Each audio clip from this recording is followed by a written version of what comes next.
Sir ने हमें ध्यान के बारे में बताया, ध्यान में आने वाली बाधाओं के बारे में बताया और एक अच्छा ट्रेनर कैसे बन सकते हो, वो सब चीज़ें सर ने हमें बताई। तो सभी ने बहुत अच्छे से उस चीज़ को लिया होगा, सीखा होगा। तो आज जो आज हमारा वो है टॉपिक रहेगा, वो विद्यार्थियों द्वारा ध्यान का स्राव। तो सर ने जो भी हमें सिखाया है वो प्रैक्टिकली हम लोग आज करने वाले हैं। तो हमें ध्यान सर ने सिखाया ही है, ध्यान में आने वाली बाधाएं सब हमें सर ने बताई हैं। तो वो सब आगे ले जाते हुए अभी हम एक अच्छे ट्रेनर बनने जा रहे हैं। आधा प्रोसेस हो चुका है, बाकी बचा है और उसमें भी हम अच्छी बन के निकलेंगे। तो अभी संचालन के लिए मैं दीप दीप सिंह जी से अनुरोध करती हूँ कि वो आगे का संचालन करे, आगे का जो काम है उसको लेके चले। तो बहुत मैं बहुत उनको बहुत बहुत धन्यवाद रविता बोध जी का। आप सभी को की जय भीम नमो बुद्धाय। सबसे पहले तो आप सभी को आज विजयदशमी, अशोक विजयदशमी जो पर्व है उसकी बहुत बहुत मंगल कामनाएं। और जैसा रविता बोध जी ने बताया कि आज हम जो विद्यार्थियों द्वारा ध्यान का सराव का अभ्यास करेंगे, तो क्योंकि सर आज थोड़ा लेट होंगे तो उसके लिए आज हमें ही इस क्लास को कंटिन्यू करना है। क्योंकि आज जैसा रविता जी ने बताया कि आप आधे ट्रेनर तो हो चुके हैं, तो आज ये आपका एक लाइव सेशन होगा जिसमें आप एक एक करके जो भी आपने असाइनमेंट बनाया है उसकी पहले थोड़ा थ्योरेटिकल बैकग्राउंड बताएंगे, केवल जिसके लिए आपके पास 5 मिनट होंगे। और उसके बाद जो ध्यान का आपको गाइडेड मेडिटेशन जो हमें कराना है उसके लिए 10 मिनट का टाइम होगा। तो केवल 15 मिनट एक पार्टिसिपेंट्स को मिलने वाले हैं।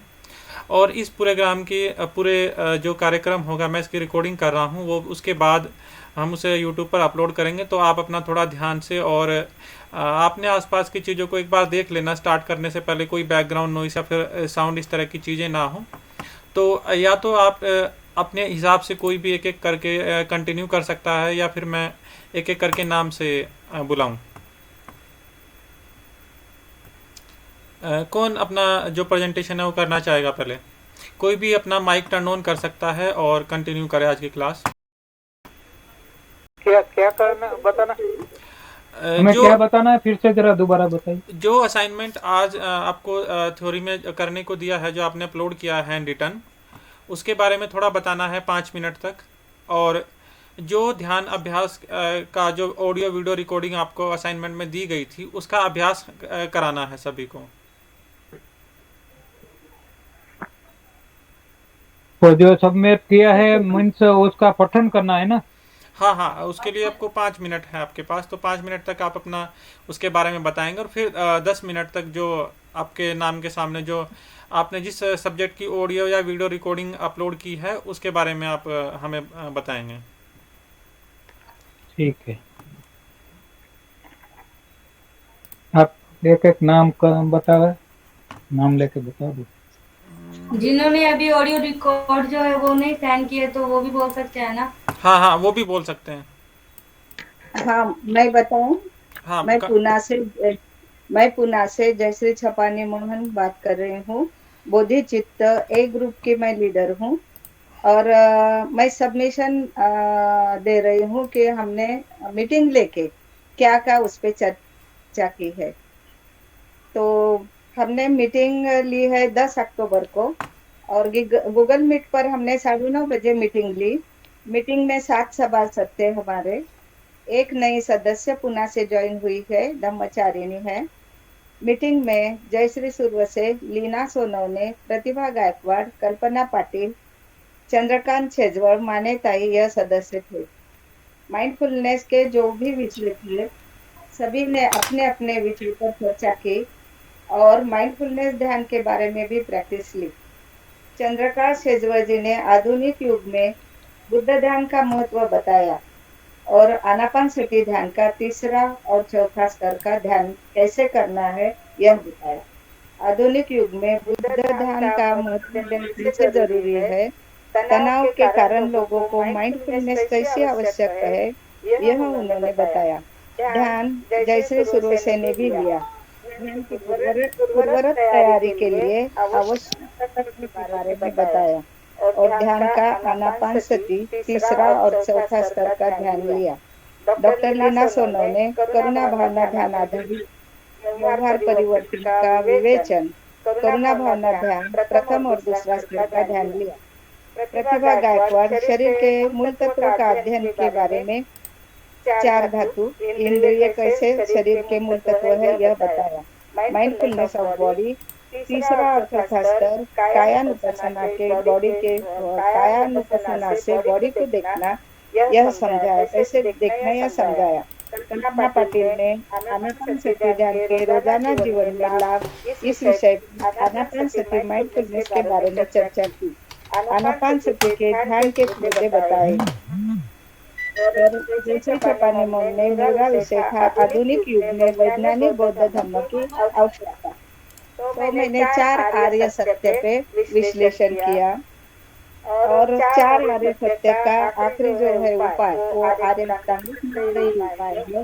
आर्य अष्टांगिक मार्ग का अगर हम पालन करें और आर्य अष्टांगिक मार्ग का अच्छी तरह से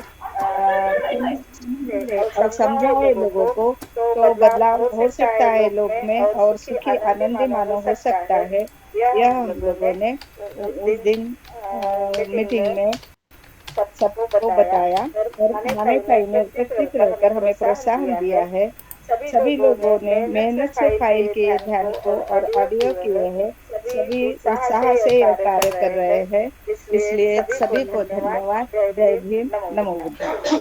हाँ, आपने जो जिस सब्जेक्ट की वीडियो रिकॉर्डिंग हमें भेजी है कृपया या ऑडियो आपने अपलोड की होगी उसके बारे में भी थोड़ा गाइडेड मेडिटेशन जो भी आपके नाम के सामने होगा उसे भी आप कंटिन्यू करें। हाँ, मुझे ये मेडिटेशन दिया हुआ गया था माइंडफुलनेस ऑफ बॉडी प्रथम और दूसरा स्तर। तो यह मेडिटेशन मैं ले रही हूँ। प्रथम हम हमारे वंदनीय त्रिरत्न बाबा साहब अम्बेडकर और मनीष मेश्राम सर जी को वंदन करते हैं। जय भीम, नमो बुद्धाय। माइंडफुलनेस ऑफ बॉडी ध्यान के प्रथम स्तर के लिए बैठक ठीक कर लीजिए। पालथी मारकर या सहज आसन में बैठ सकते हैं या वज्रासन में भी बैठ सकते हैं। पद्मासन हो, घोड़ासन हो या कुर्सी पर भी बैठ सकते हैं। पैर के नीचे तकिया लेकर कुर्सी पर बैठे। पीठ सीधी रखे, रीढ़ सीधी रहे, गर्दन सीधी रहे, ना झुकी हुई ना ज्यादा ऊपर हो। अगर तनाव लग रहा है तो गर्दन धीरे धीरे दाएं बाएं ऊपर और नीचे करते हुए थोड़ा व्यायाम करें। कंधे को ऊपर नीचे करें, कमर को मसाज करें, हाथों को मसाज करें। एक बार अपने शरीर का अवलोकन निरीक्षण करें। आपकी बैठक ठीक है क्या यह आप देखें। अपने दोनों हाथों की उंगलियां एक में फंसाकर दोनों पैर के बीच में रखें या हाथ नाभि के पास रखें। बैठक अच्छी हो रही है तो आधा ध्यान होने के बराबर है। अपने ध्यान का उद्देश्य क्या है यह देखो। अगर आनापानसति ध्यान कर रहे हो तो स्मृति बढ़ाना, जागृति और सजगता बढ़ाने का उद्देश्य है और यही माइंडफुलनेस है। संकल्प करना है, यह ध्यान करने का वक्त है। कितनी भी रुकावटें आए पर मैं ध्यान का समाप्त होने तक ध्यान करूंगी। आनापानसति माइंडफुलनेस ऑफ बॉडी का सराव, इसलिए माइंडफुलनेस से बॉडी के तरफ के ध्यान देना जरूरी है। अपनी सांस को देखें, अपनी सांस आ रही है, अपनी सांस जा रही है। आने जाने वाले सांस की तरफ ध्यान दीजिए। दूसरा स्तर है, अंदर सांस आ रही है तो लंबी है या छोटी है। और तीसरा स्तर है कि सांस अंदर आ रही है तो ठंडी है कि गर्म है। बाहर जाने वाली सांस गर्म है कि ठंडी है यह जानिए। और चौथा स्तर है कि जो सांस हमारे नासिका के अंदर जा रही है वह नासिका के अंदर कहाँ पे स्पर्श कर रही है और नासिका के आजू बाजू में सांस अंदर जाते वक्त कहाँ पे स्पर्श कर रही है, यह देखिए। और पांचवा स्तर है, जो सांस अंदर जा रही है, वो सांस हमारे शरीर में जाते हुए कैसे हम महसूस कर रहे हैं, यह जान लीजिए। यह महसूस कीजिए कि सांस जा रही है तो फेफड़े फूल रहे हैं, पेट फूल रहा है, और सांस उसी रास्ते से बाहर निकल रही है। और जब सांस बाहर निकलती है तब फेफड़े और पेट पूर्ववत होते हैं। इसकी तरफ ध्यान दीजिए, जाने लीजिए, और सूक्ष्मता से, सजगता से और जागृति से यह देखिए कि हमें सांस की तरफ हम लोग उसका निरीक्षण कर रहे हैं, उसमें एकाग्रता ला रहे हैं। हमें स्टेप बाय स्टेप करने से एकाग्रता आती है और ध्यान अच्छी तरह से होता है। यह महसूस कीजिए, जानिए कि आनापानसति यह ध्यान हमें एकाग्रता के लिए, सजगता के लिए और जागृति से करने के लिए है, और उससे जागृति बढ़ती है, और यही माइंडफुलनेस है। यह हम लोगों ने सोचना चाहिए।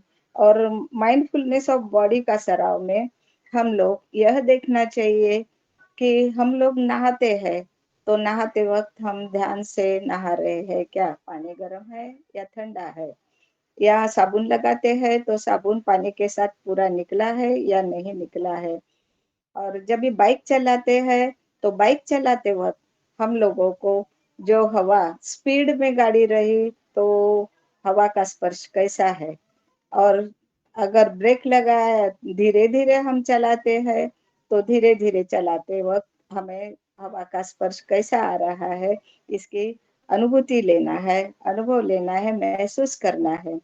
और उसी तरीके से जब हम व्यायाम करते हैं या कुछ एक्सरसाइज करते हैं तो एक्सरसाइज करते तब हमें सांस की गति कैसी है यह देखना है, और एक्सरसाइज कैसी तरीके से हम कर रहे हैं यह भी महसूस करना है। इसी तरीके से कायानुपसना, इसे ही ये सब कायानुपसना की ही ये है पॉइंट है। और इसी तरह से काया के ऊपर हम जब सांस लेते हैं, सांस में कौन सी वेदना है, संवेदना कौन सी आ रही है, हमारे बॉडी पर कौन सी संवेदना जागृत हो रही है, सुखद है या दुखद है, या असुखा है या अदुखा है, इसके हमें जाने लेना है। अगर हम लोग सुखद संवेदना आ रही है तो वो भी अनित्य है, यह हमें समझना चाहिए। क्योंकि बॉडी पर कभी भी कौन सी भी संवेदना रहे तो स्थिर नहीं रहती, वह बदलते रहती है, इसलिए अनित्य है। दुखद आई तो भी वही भी अनित्य है, क्योंकि वो भी बॉडी बॉडी पे स्थिर नहीं रहती, वो भी दुखद संवेदना भी अनित्य है। असुखा अदुखा भी अनित्य है। यानी अनित्यता का भाव हमें ध्यान करते वक्त आना चाहिए। और यही कायानुपसना, बॉडी फुलनेस, माइंडफुलनेस बॉडी की यह विपसना है। और यही हमको जानना है कि बॉडी के ऊपर कैसे कैसे हम संवेदना ले रहे हैं। यही माइंडफुलनेस ऑफ बॉडी का अभ्यास है। यह अच्छी तरह से हम लोगों को करना है। धन्यवाद। जय भीम। नमो बुद्धाय।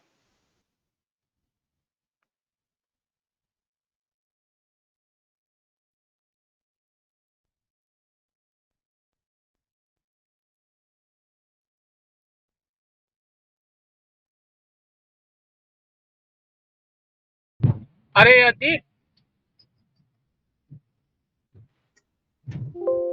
अरे मैं ड्राइव कर रहा हूँ, आप कंटिन्यू करो, मैं जब बोलूंगा तब मैं ज्वाइन करूंगा, बात करूंगा।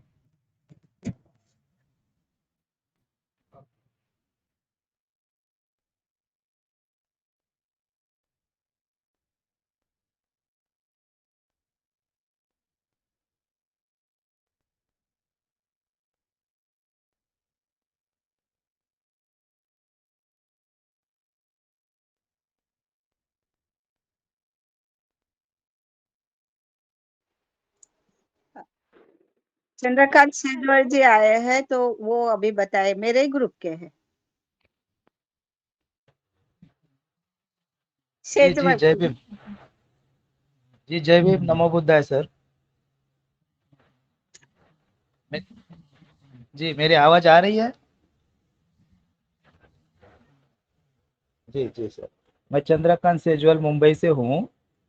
हमारा हाँ। जी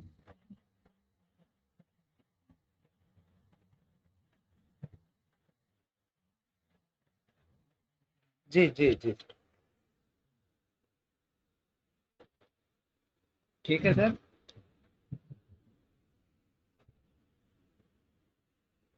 मैं चंद्रकांत सेजवाल मुंबई से हूँ। ये ग्रुप का सदस्य हमारे लीडर छपानी जय श्रीताई छपानी मोहन है। मुझे जो टॉपिक दिया गया था कि आधुनिक युग में बौद्ध ध्यान का महत्व, और दूसरा है आनापान सती का सराव, तीसरा और चौथा चरण।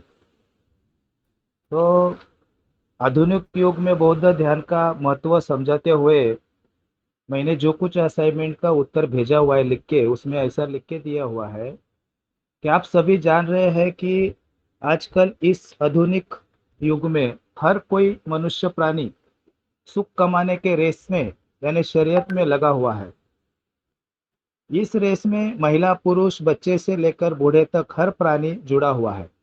यह सुख कमाने की लालसा, तमन्ना या इच्छा के लिए जो अपने आप को, अपने शरीर को या अपने स्वास्थ्य को भूल गया है, और इसी के कारण से उसके शरीर और मस्तिष्क पर ज़्यादा से ज़्यादा तनाव निर्माण हो रहा है।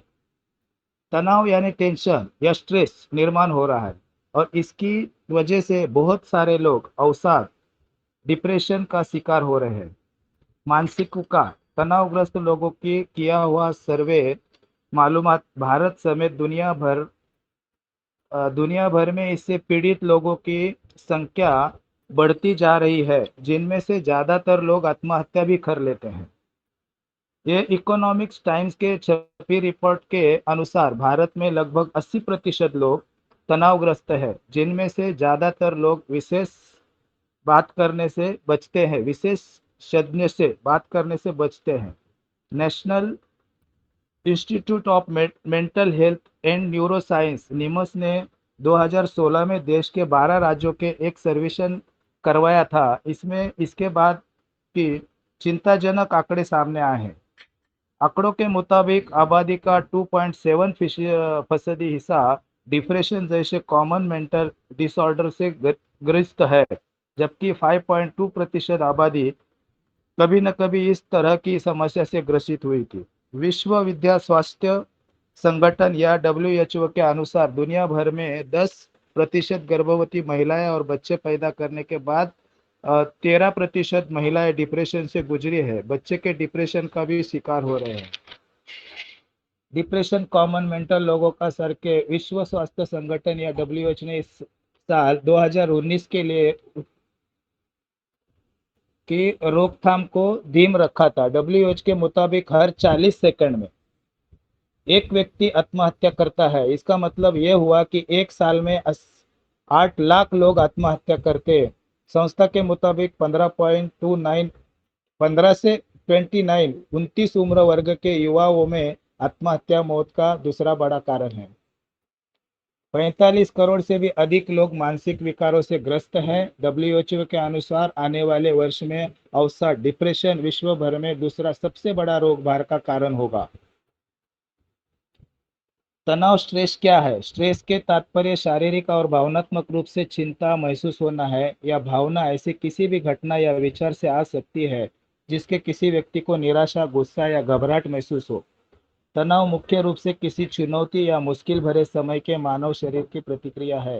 हालांकि थोड़े समय के लिए तनाव होना सकारात्मक चिन्ह होती है, जो किसी व्यक्ति को किसी काम को गंभीरता से करने की शक्ति देती है। लेकिन जब यह एक सीमा से अधिक हो जाती है तो इसका असर व्यक्ति के सेहत, जिंदगी इत्यादि पहलुओं पर पड़ता है। तनाव स्ट्रेस कितने प्रकार की होती है? एक्यूट स्ट्रेस, स्ट्रेस के सामान्य रूप या प्रकार के एक्यूट स्ट्रेस कहा जाता है। यह मुख्य रूप से किसी काम को करने से पहले होती है, जो किसी व्यक्ति के लिए सकारात्मक या गंभीर स्वयं अपनाने के लिए प्रेरित करती है।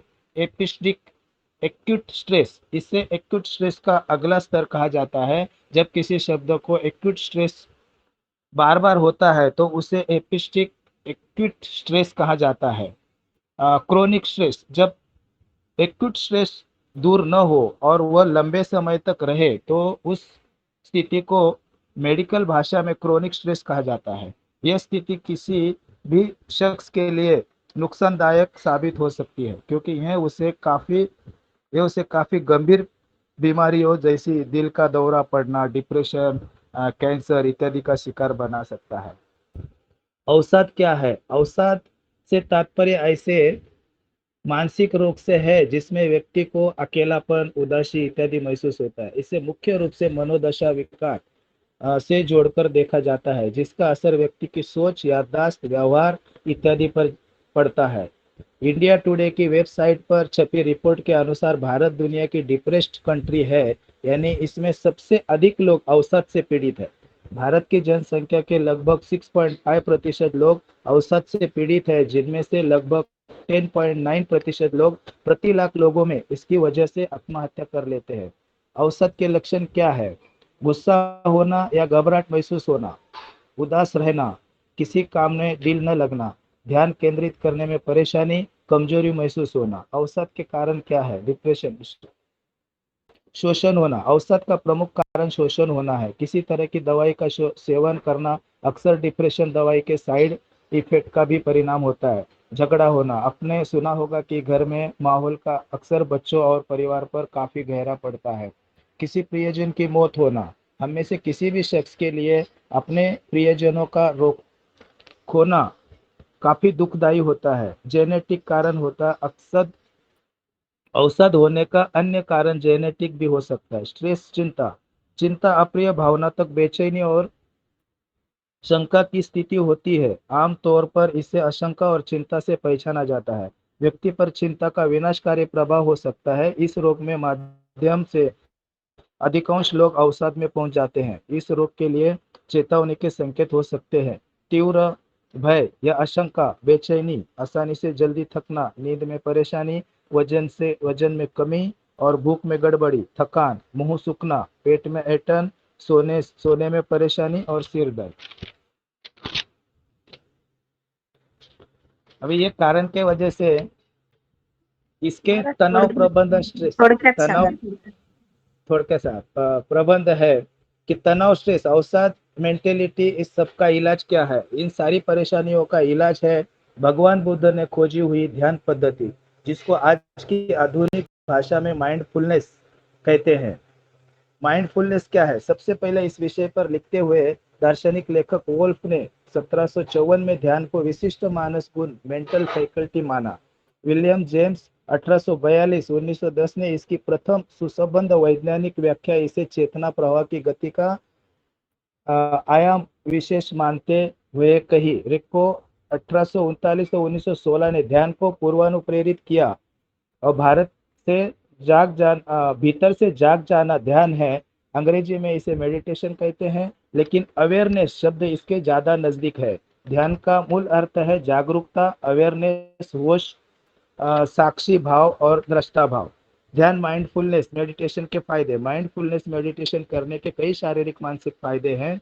विचारों की गति शांत होती है, निगेटिविटी दूर होती है, इस मेडिटेशन स्ट्रेस, टेंशन, बेचैनी दूर होती है, हार्ट रेट रिलैक्स होती है, ब्लड प्रेशर बैलेंस रहता है, पुराने दर्द ठीक होते हैं, नींद अच्छी आती है, पेट संबंधी समस्याओं में भी आराम मिलता है, ध्यान केंद्रित होता है, सोच समझ की शक्ति का विकास होता है, भावनाओं को कंट्रोल करना आसान बनता है। इसीलिए आधुनिक युग में बुद्ध ध्यान का, माइंडफुलनेस का महत्व बहुत ही अधिकतम बढ़ गया है।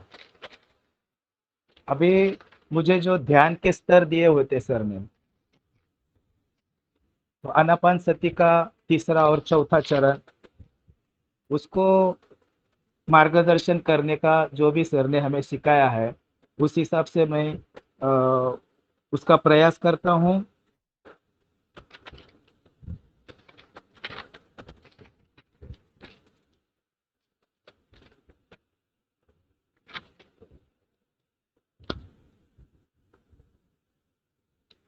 ध्यान करते समय गुरुजी ने सिखाया उसी तरीके से सबसे पहले तो हमें हमारी बैठक जांच लीजिए।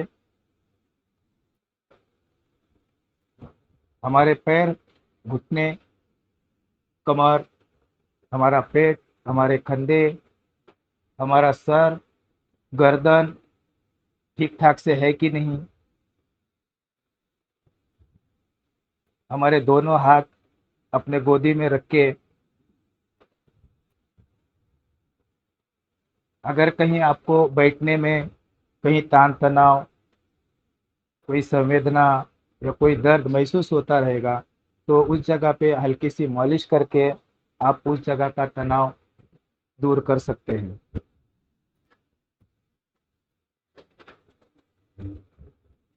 इसके बाद धीरे धीरे अपनी आंखें बंद करके अंतर्मुख हो जाइए।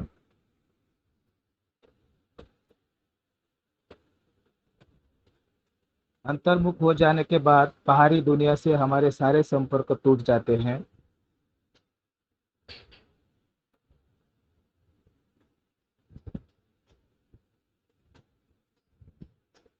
इस दौरान जो भी हमें कुशल अकुशल विचार या कुछ संवेदनाएं महसूस हो रही हो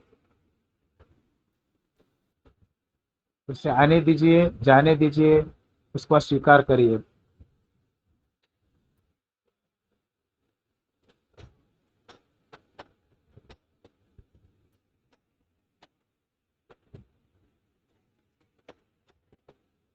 हमारे ध्यान का जो उद्देश्य है, हमें स्मृतिमान होना है, सजग होना है। के बाद अपने मन को उत्साहित करके आनंदित होके संकल्प करना है कि ये 10 मिनट मेरा शरीर, मेरा मन, मेरा जीवन मैं ध्यान को समर्पित कर रहा हूँ। चाहे कुछ भी परेशानी हो, मैं अपनी जगह से नहीं हिलूंगा।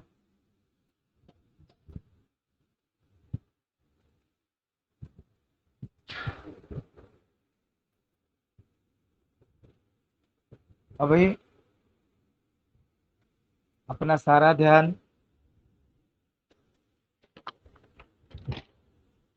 हमारे नासिका के केंद्र बिंदु पे लाना है।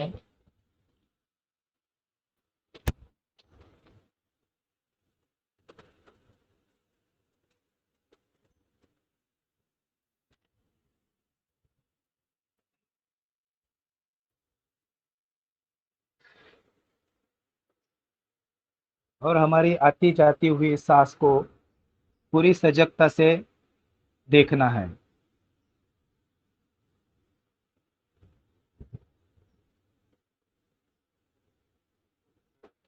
हमारे सांस की गति को पूरी सजगता से निरीक्षण करना है। ये चरण अति सूक्ष्म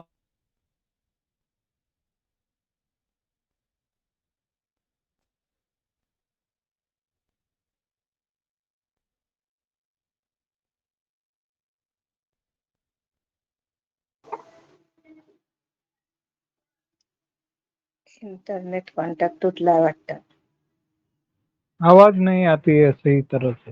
इंटरनेट कॉन्टैक्ट टूट गया है शायद इनका। दूसरा कैंडिडेट का नाम लो।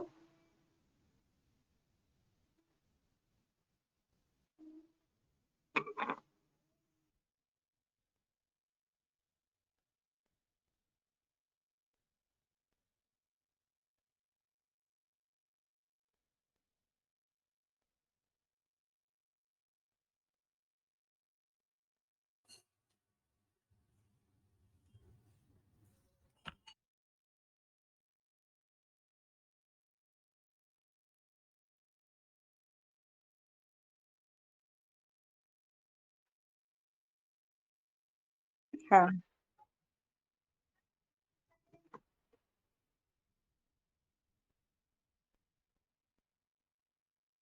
हाँ, कल्पना पाटिल।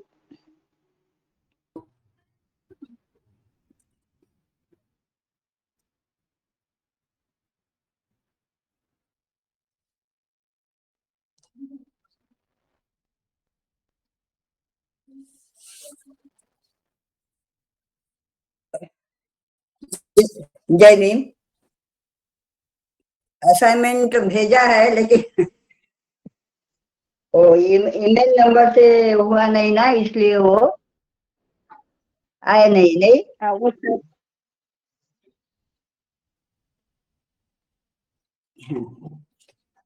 मैं कल्पना पाटिल, बिकम माइंडफुलनेस ट्रेनर बोधिचित्त ए ग्रुप ने मुझे जो असाइनमेंट में हमारे मार्गदर्शक डॉक्टर मनीष मेश्राम सर और हमारी ग्रुप लीडर जयश्री छपानी मोहन, इन्होंने मुझे जो विषय दिया है वो है रोज के जीवन में आनापानसती ध्यान के क्या फायदे हैं और ध्यान लीड करने के लिए माइंडफुलनेस बॉडी ध्यान का तीसरा और चौथा स्तर। इसके अनुसार मैं आज की क्लास में मुझे जितनी जानकारी है वो बताने का प्रयास कर रही हूँ। तो इससे पहले मैं हमारे मार्गदर्शक डॉक्टर मनीष मेश्राम सर और हमारे ग्रुप लीडर जयश्री छपानी मोहन, इनका बहुत बहुत मैं पुण्यानुमोदन करती हूँ और उसे सही दिल से नमन करती हूँ। जय भीम, नमो बुद्धाय। आनापानसती ध्यान के रोज के जीवन में क्या फायदे हैं? आनापानसती ध्यान के बहुत सारे फायदे हैं। एक, इस ध्यान से हमारी नकारात्मकता दूर होती है और विचारों की गति शांत होती है। दूसरा, इस मेडिटेशन से हमारी स्ट्रेस और बेचैनी दूर होती है। तीसरा, नींद अच्छी आती है, शारीरिक पुराने दर्द, ब्लड प्रेशर ठीक होता है और भी कोई शारीरिक कोई समस्या में राहत मिलती है। सोच समझ शक्ति का विकास होता है। हम अपने भावना पर संयम रख सकते हैं। आनापानसती ध्यान हम बहुत कुछ पा सकते हैं। इस ध्यान से हमें सजगता और जागरूकता आती है। हम सबको पता ही है कि सिद्धार्थ पीपल वृक्ष के नीचे बैठकर 3 हफ्ते में यही ध्यान की साधना की और उसको बुद्धत्व का ज्ञान प्राप्त हुआ।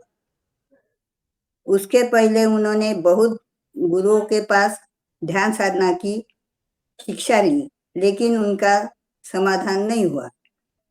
उन्होंने जाना कि मनुष्य प्राणी भौतिक सुख में ही सुख मानते हैं, लेकिन भीतर से वो बहुत दुखी है। ये दुख से मनुष्य को मुक्त करना और उनकी मदद करना जरूरी है। तो उन्होंने ये ध्यान प्राप्ति 4 आर्य सत्य ध्यान प्राप्ति 4 आर्य सत्य की खोज की। ये सत्य की खोज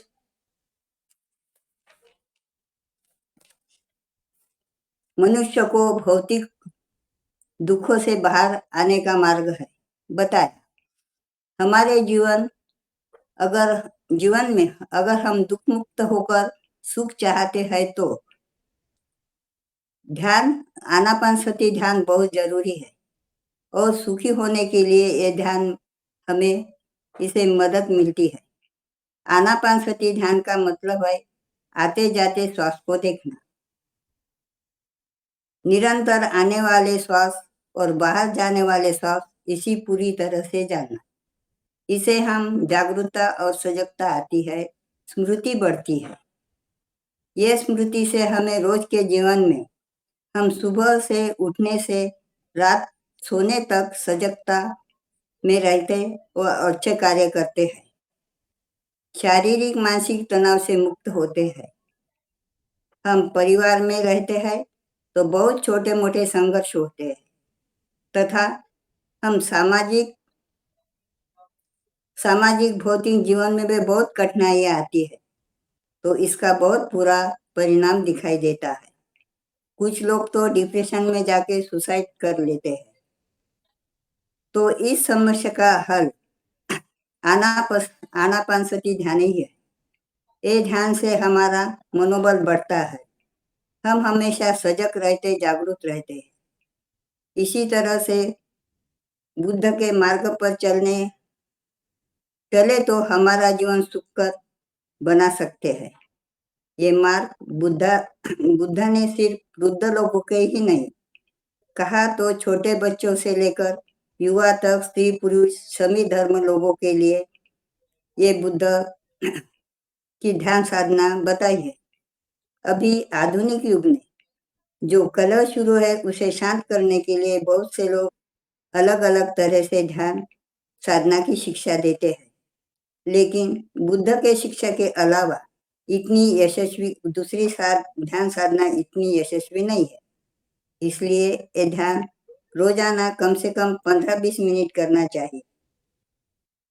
हम इसी ध्यान को करते हुए बुद्ध ने अनित्य, अनात्म और शून्यता को देखा है।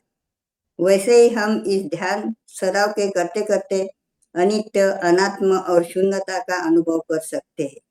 सिर्फ प्रयास करना जरूरी है। तो अब हम जय भीम। अभी आता ध्यान लेट भाई बोला ध्यान घ्या। हाँ। तो अभी मुझे जो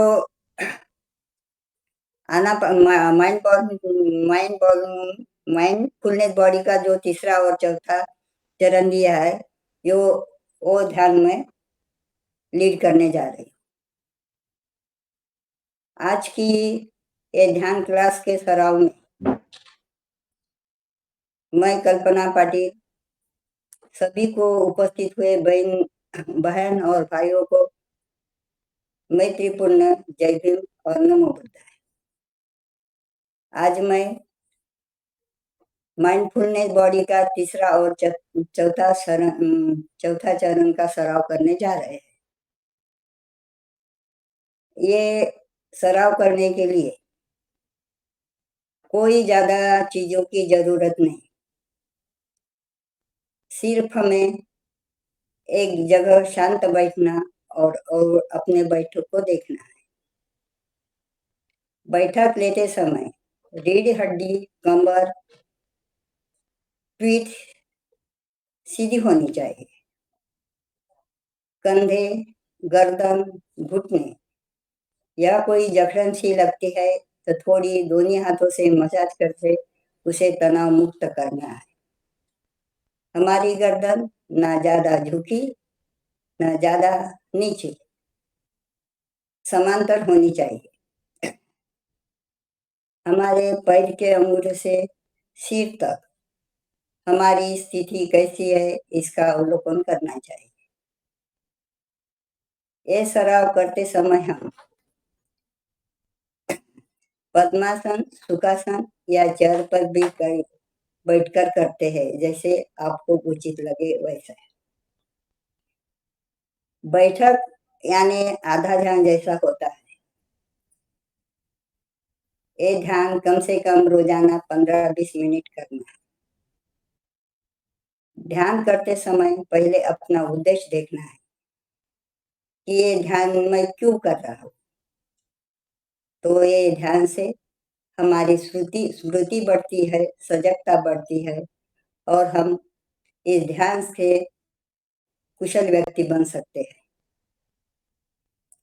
तो पहले अपनी बैठक अच्छी हुई इसका अनुभव लीजिए। अपने पूरा शरीर रिलैक्स है इसका अनुभव लीजिए और धीरे धीरे आँख बंद कर लीजिए। आँख बंद करने से हमारा बाहर का संबंध टूट जाता है और हम भीतर अंतर्मुख हो जाते हैं। तो पहले हमें तीसरा चरण, पहले हमें अपने सांस को, अस्तित्व को देखना है। सांस आ रहा है ये मैं जान रही हूँ, सांस जा रहा है, ये मैं जान रही हूँ, इसको देखना है। सांस देखते देखते हम हमारे सांस को गहराई को देखना है, वो लंबा है या छोटा है। ये लंबा छोटे सांस का सबको एक ही अनुभव रहेगा ऐसा संभव नहीं है। फिर सांस लेते समय जब सांस भीतर आती है तब हमारा पेट और फेफड़े फूल जाते हैं, और सांस जब बाहर जाता है तो हमारा पेट और सांस पूर्ववत हो जाते हैं। इसका अनुभव कीजिए। सांस को गहराई से देखते देखते हम अब तीसरे चरण में आते हैं। तो तीसरे चरण में नासिका से आसपास से जो सांस का अनुभव होता है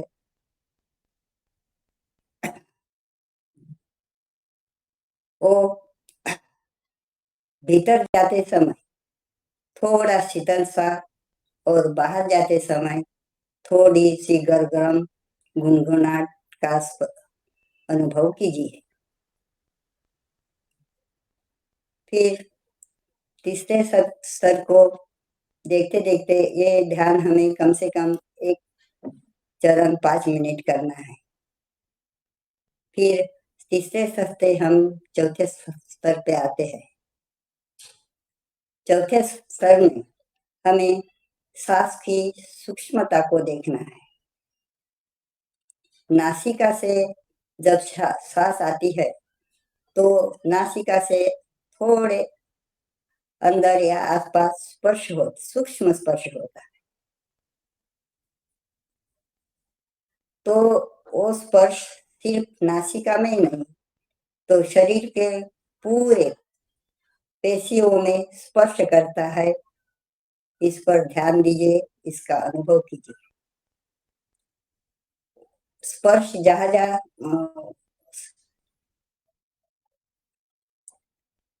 श्वास का स्पर्श जहाँ जहाँ स्पर्श होता है वहाँ वहाँ पेशी लय होते हैं और उत्पन्न भी हो जाते हैं और तरंगे और वेदनाओं का महसूस होता है। ये ध्यान से हमारा यही कायानुपश्यना है। ये ध्यान से हमारा मनोबल बढ़ता है, मानसिक बदलाव आता है और हमें ऑक्सीजन भी मिलता है और शरीर की क्षमता बढ़ती है, शरीर की ऊर्जा की क्षमता बढ़ती है। अभी हम धीरे धीरे ध्यान के समापन तक आते हैं। तो इस ध्यान से हमने जो अनुभव लिया है उस अनुभव से हम संकल्प करें कि मैं ध्यान और ध्यान के बाहर भी अकुशलता का त्याग करते कुशलता को अपनाऊंगा और हर एक काम करते समय स्मृतिवान रहूंगा। अभी धीरे धीरे आंखें खोलिए और हमें ये ध्यान से जो ऊर्जा मिली है वो ऊर्जा को दोनों हाथ एक दूसरे से घिसकर पूरे शरीर में स्पर्श कीजिए ताकि हम दुख मुक्त होने का एहसास करें। धन्यवाद। जय भीम। नमो बुद्धाय।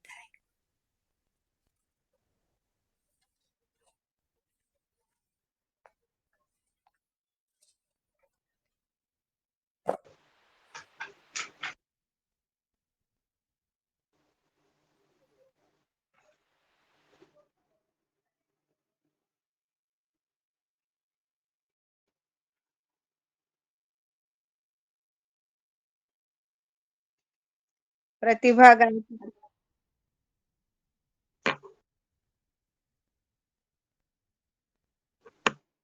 कंप्लीट हुआ है उनका।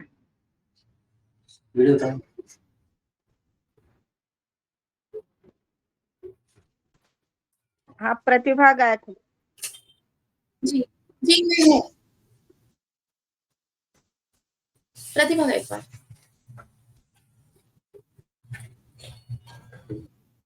हाँ, प्रतिभा गायकवाड़ हूँ मैं। हेलो। हाँ, प्रतिभा गायकवाड़ हूँ। जी, नमो बुद्धाय। सभी को मेरा मैत्रीपूर्ण जय भीम। और मनीष सर जी को मैं प्रणाम करती हूँ। मैं बोधिचित्त ग्रुप ए से प्रतिभा विजय गायकवाड़ बात कर रही हूँ। आज मुझे माइंडफुलनेस ऑफ बॉडी का ध्यान सिखाना है। मैं उसे सिखाने का प्रयास कर रही हूँ। प्रथम हम जो भी आसन पे बैठना चाहते हैं वहां पे आराम से बैठे, नीचे बैठे या कुर्सी पे बैठे, जहां पे हमें कंफर्टेबल लगता है हम वहीं पे बैठ सकते हैं। हमारी बैठक अगर आरामदायी हो तो हमारा ध्यान भी अच्छे से हो सकता है। हमें ध्यान रहे कि आपकी पीठ और हाथ कंधे सीधे रहे। हम पूरी तरह से रिलैक्स होके बैठे, तभी हम अच्छे से ध्यान कर पाएंगे।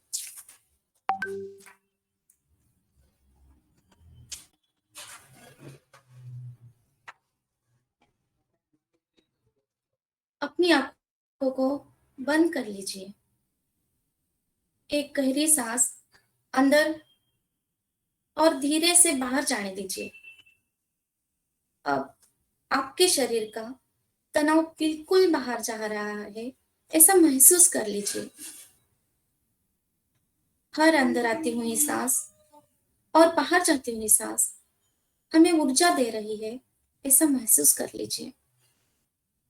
और साथ ही साथ ऐसे भी सोचिए कि हर बाहर जाती हुई सांस आपके शरीर को और आपके मन को हल्का कर रही है। पूरे शरीर को रिलैक्स छोड़ दे और अपने मन को पूरी तरह से शांत हो जाने दीजिए। हमने अपने अंदर अपने बहुत सारे विचारों की गुलामी कर ली है। क्रोध, वासना, चिंता, परेशानी के हम सब सदैव गुलाम बने रहे हैं। आज हमें अपने अंदर झांककर देखना है और इन सब की तरफ ध्यानपूर्वक देखना है। इस ध्यान को हम 3 चरण में करेंगे। पहले चरण में हम अपने शरीर को साक्षी बनाएंगे। दूसरे चरण में हम अपने मन को देखेंगे और तीसरे चरण में हम धीरे से बाहर आएंगे। अब अपनी चेतना को अपने शरीर, सिर, चेहरे के हिस्से पे ले जाए। वहां मौजूद तनाव को देखे, उसके साक्षी बने। एक गहरी सांस अंदर ले और सांस छोड़ने के साथ साथ चेहरे की और सिर की पूरी तरह से सिर को रिलैक्स करने और देखे। अंदर एक गर्माहट का अनुभव करें। शरीर रिलैक्स हो रहा है। गर्दन की मांसपेशियों को देखें और शरीर को हल्का छोड़े। दोनों कंधे और दोनों हाथों को अपने मन से देखें। वहां मौजूद तनाव के साक्षी बने। एक गहरी सांस अंदर और धीरे से बाहर छोड़े। कंधे और हाथों का तनाव पूरी तरह से बाहर जा रहा है, ऐसे महसूस करें। अब आपकी गर्दन, कंधे और आपके हाथ रिलैक्स हो चुके हैं, ऐसा फील करें। आपका मन भी धीरे धीरे से शांत हो रहा है। छाती और पेट को देखें। वहां मौजूद अनावश्यक तनाव को, टेंशन को रिलीज करें। पेट की मांसपेशियों को महसूस करें। इसको अपने मन से देखने की कोशिश करें। एक गहरी सांस अंदर और सांस छोड़ने के साथ साथ पूरी तरह से पीठ की मांसपेशियों को रिलैक्स करें। अब अपने जांघ की मांसपेशियों को इसी तरह से रिलैक्स करें।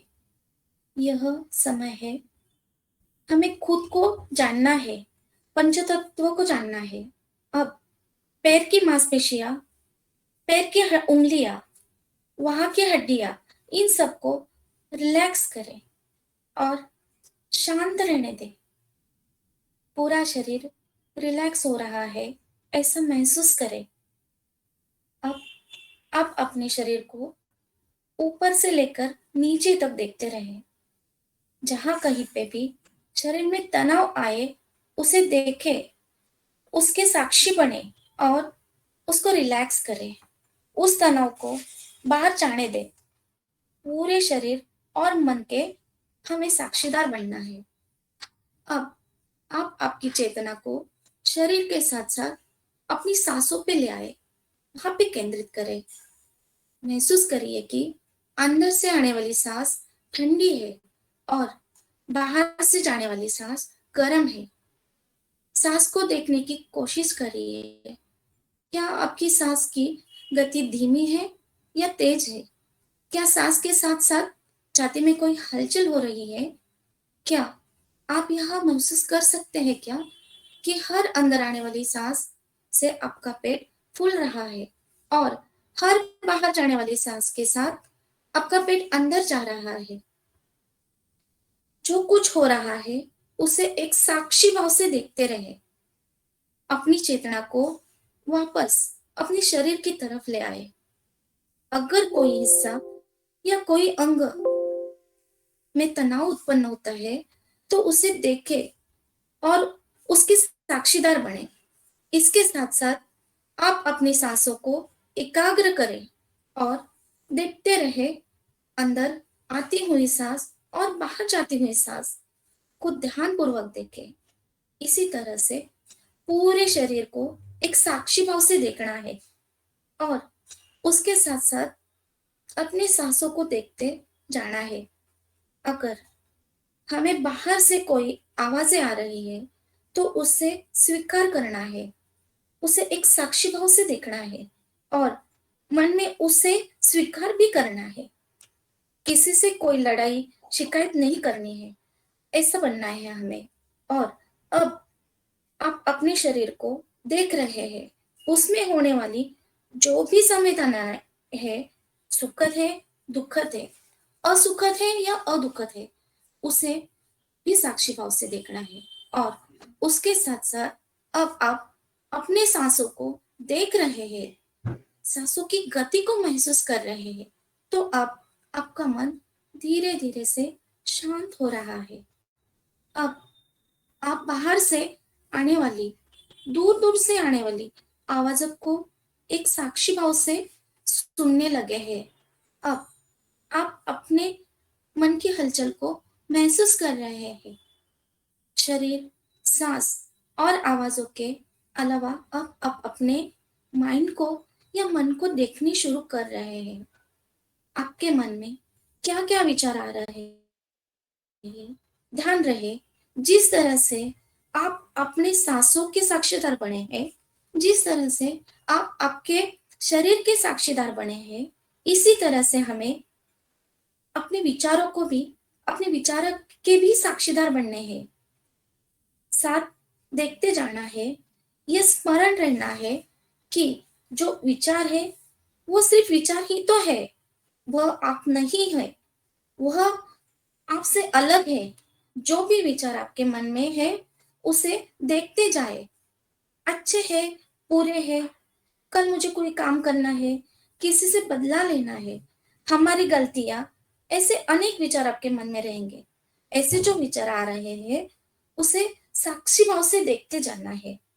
शरीर और सांस के साथ साथ आप अपने विचारों के भी साक्षीदार बने।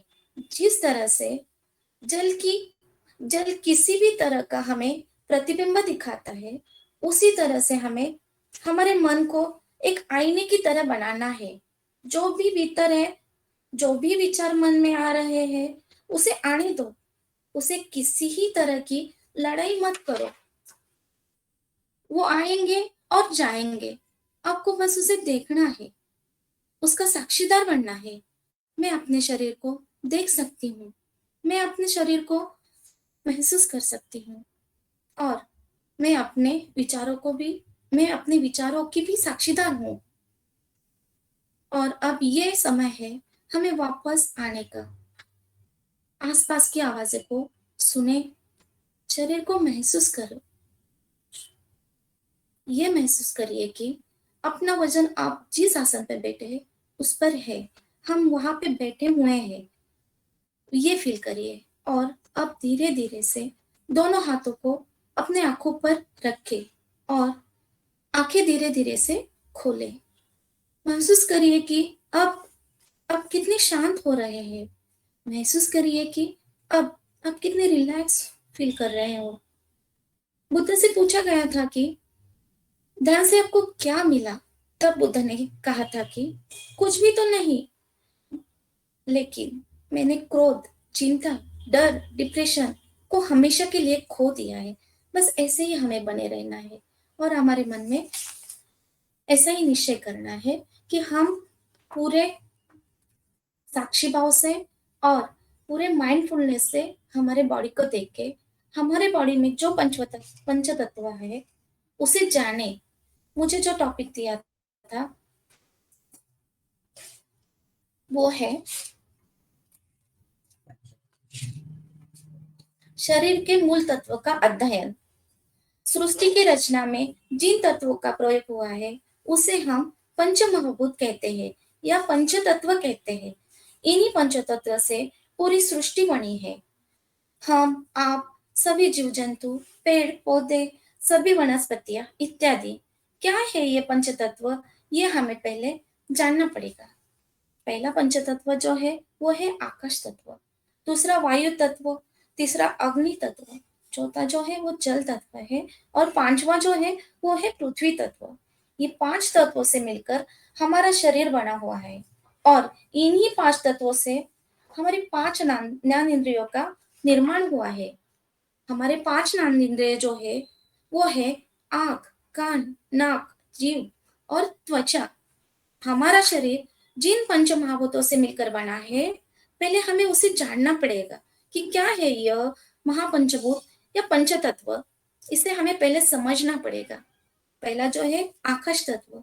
आकाश जो हमें दिख रहा है वही आकाश नहीं है, बल्कि आकाश अनंत है। आकाश की कोई सीमा नहीं है। आकाश का गुण शब्द है। जहां पे भी शब्द की उत्पत्ति होती है वहां पे आकाश मतलब स्पेस होती है। आकाश तत्व से हमारे 5 इंद्रियों में से श्रवण शक्ति का अर्थात सुनने की शक्ति हमें प्रदान होती है। आकाश तत्व हमारे ज्ञान इंद्रिय कान पर नियंत्रित करता है। दूसरा जो है वो है वायु तत्व। ये हमारे जीवन के लिए बहुत महत्वपूर्ण है।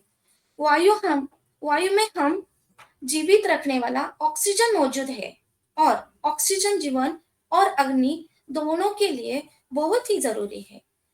वायु के बिना हम जीवित नहीं रह सकते या जीवित रहने की कल्पना भी नहीं कर सकते हैं। वायु के बिना हमारा मृत्यु हो सकता है। वायु के अधिकार में हमारे श्वास की क्रिया आती है। वायु स्पर्श को नियंत्रण करता है, और स्पर्श का सीधा संबंध हमारी त्वचा से है।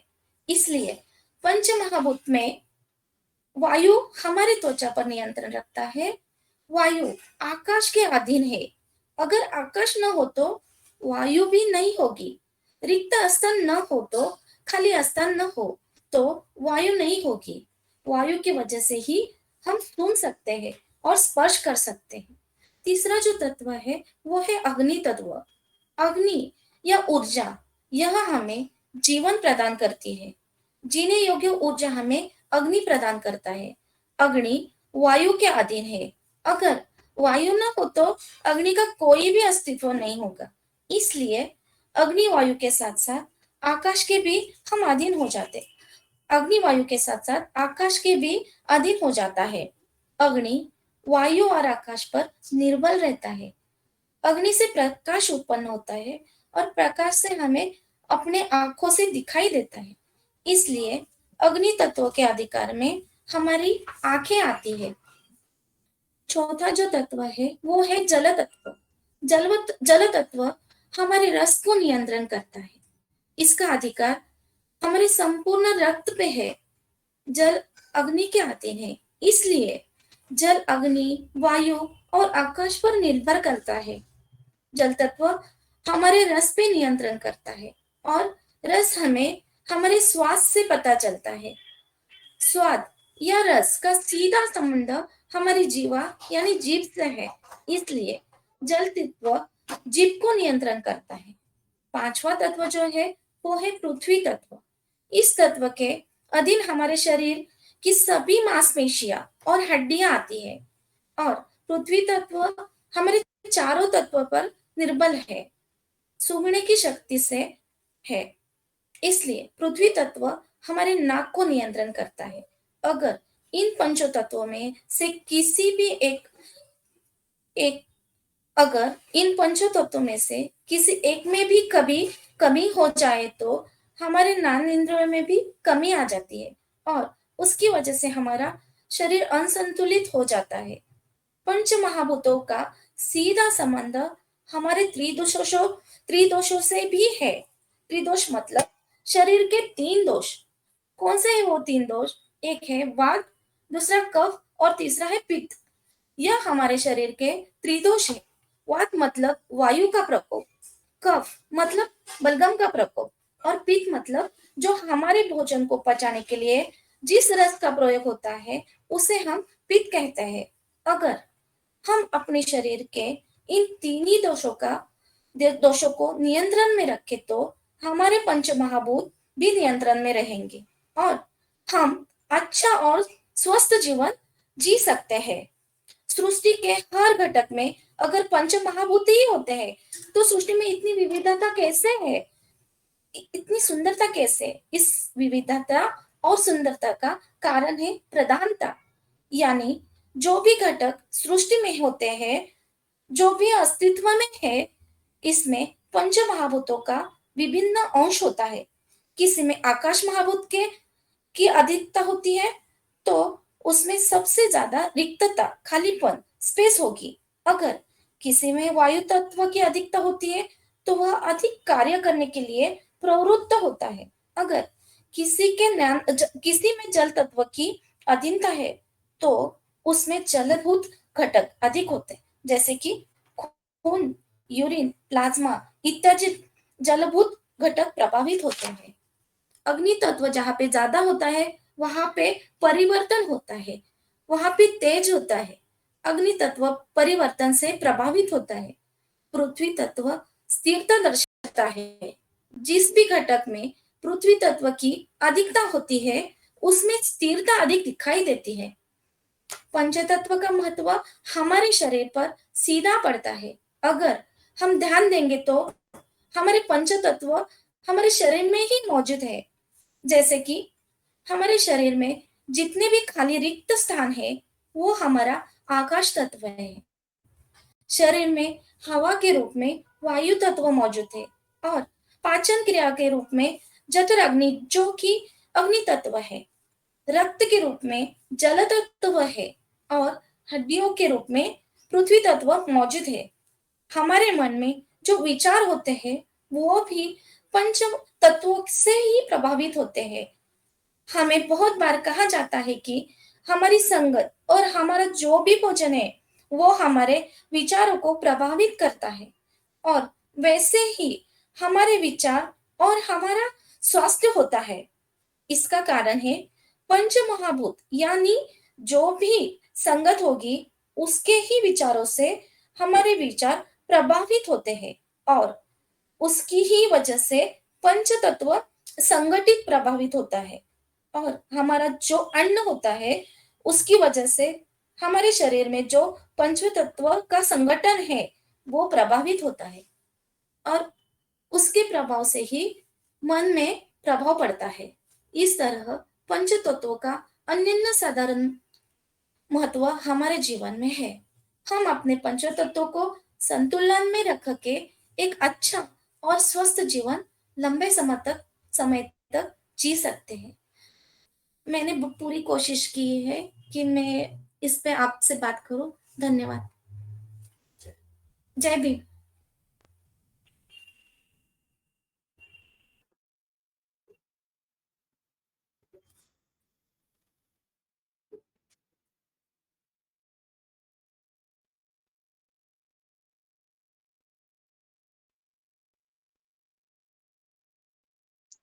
Doctor Leena Soni, doctor Leena Soni. हाँ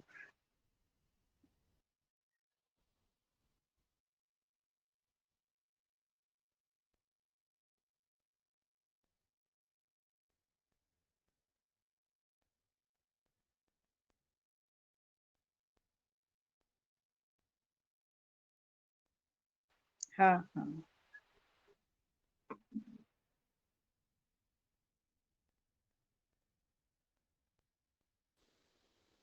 हेलो, मेरी आवाज सुनाई दे? हेलो। हाँ हाँ हाँ। तो हाँ, मैं कोलकाता से हूँ और मेरा ग्रुप है ग्रुप डी मुदिता। इस मंथ के लिए मैं ग्रुप लीडर हूँ।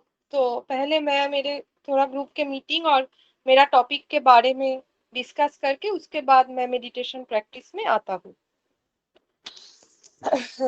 So my group name is Mudita and there are 6 participants in my group, and our group meeting was held on 7th October. And in this meetings, we are discussing about mindfulness, meditation practice, Metta Bhavana, and different types of meditations. And my topic is survey on John Kabat-Zinn's mindfulness-based stress reduction for mental illness.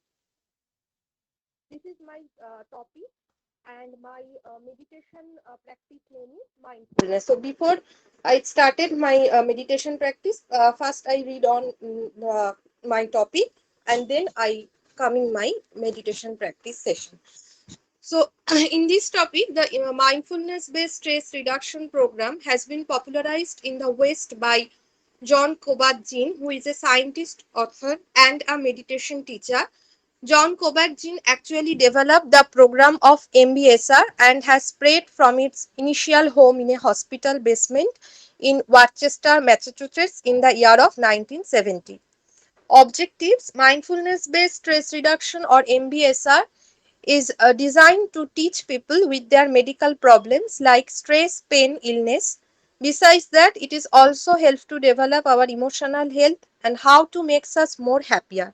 So mindfulness meditation actually go to the path of good health and well-being through the cultivation and systematic practice of mindfulness meditation.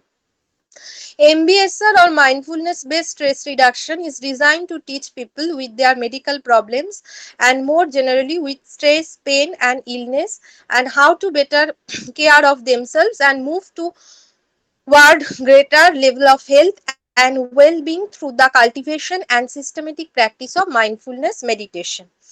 MBSR uses as a combination of mindfulness meditation, body awareness, and yoga. That's why mindfulness meditation helps to cultivate awareness, attention to what is occurring in the present moment, simply observing our thoughts, feelings, and sensations.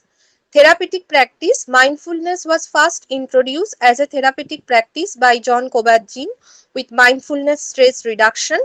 Mindfulness based stress reduction involves in 8-week group session in which clients are encouraged to mindfulness daily, and Kabat-Zinn suggests the following operational definition for mindfulness: that the awareness that emerges through paying attention on purpose in the present moment and non-judgmentally to the unfolding of experience moment by moment. The formal mindfulness practice include mindfulness of the breath exercise, body scan, mindfulness of physical sensation of the body, mindful hot yoga, and mindful walking. Clients are encouraged to develop mindfulness in their everyday life. Report and Review on Mindfulness. Kovacs-Zinn in 1985 reported that 90 chronic patients who were trained in mindfulness meditation in a 10-week stress reduction program showed significant improvement in pain and related symptoms. This was in a stress reduction program at the University Massachusetts Medical Center. In a systematic review of the MBSR, Grossman in 2004 concluded that MBSR is effective for a range of clinical and non-clinical issues including pain, cancer, heart disease, depression and anxiety. Practice method. Although MBSR was first introduced by Kovacs-Zinn, but these stress reduction classes and programs are offered by various faculties including hospitals, retreat centers and various yoga facilities. Mainly this program focus on mind and body awareness to reduce the psychological effects of stress, pain, illness. Experimental exploration of experiences of stress and distress to developness emotional reactivity. Develop equanimity, non-judgmental awareness to lead a joyful life. Of other effects of MBSR, beneficial for healthy adults, for adolescents and children, beneficial for sleeping disorder, helpful for eating disorder and many other things. Brain development. Mindfulness meditation practice help for our brain development. We know that neurons that fire together wire together and that the mental activity of meditations activate specific regions of the brain. Sarah Lazar and her colleagues demonstrate that brain areas associated with introspection and attention enlarge years of meditation practice. More dramatic changes could be found in the brain of Tibetan monk who had between 10,000 to 15,000 hours of meditation practice.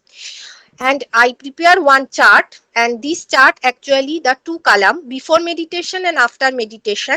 Before meditation, memory low, concentration power low, stress level high, stress level, anxiety full with anxiety, and the other part actually which is mainly the after meditation where memory improve, concentration power high, relief stress and relief also anxiety. Self-awareness and self-compassion. Besides that, mindfulness-based stress approaches have been shown to increase self-compassion. Higher levels of self-compassion have been found to greatly reduce stress. This self-compassion increases our self-awareness. So through the practice of MBSR, we also develop our self-awareness. Lastly, conclusion. I concluded that saying that MBSR tool uses as a holistic development from stress to our overall wellness. That's why we can say that when we practice mindfulness meditation, is not only help to reduce our stress, but also it will helpful for our inner awareness. In this way, we are actually go to the road of enlightenment, which is the real goal of our life. And I lastly say one thing from Chulal Borgo, taken from Chulal Borgo, and the quotation is, all attachments have been served, the heart's been laid away from pain, tranquil, and he rests with utmost ease, and the mind has found its way to peace. So that's all. Buddha also say that peace is the ultimate goal of our life. So mindfulness actually go to the road of this way, peace, where peace is happen. So this is my topic which I read out, and now I coming to my meditation topic, and which is mindfulness. So before I my am I audible?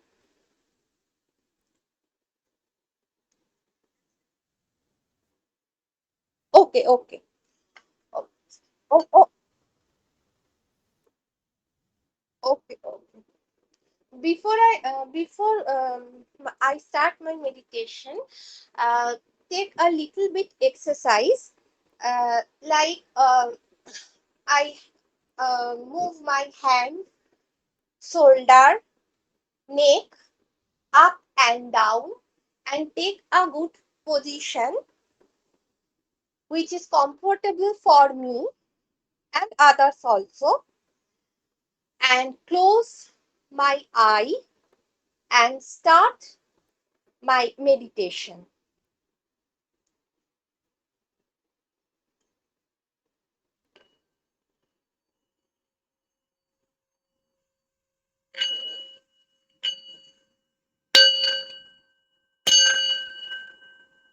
So these are mainly breathing control exercise, and there are 5 steps. And the first step is breathing goes in and out, and counting this breath at least 10 times. Like that. Breathing in and out, 1. Breathing in and out, 2. Breathing in and out, 4. Breathing in and out, 5. Breathing in and out, 6. Breathing in and out, 7. Breathing in and out, 8. Breathing in and out, 9. Breathing in and out, 10. So first step, actually, the breathing in and out. Now move on next step.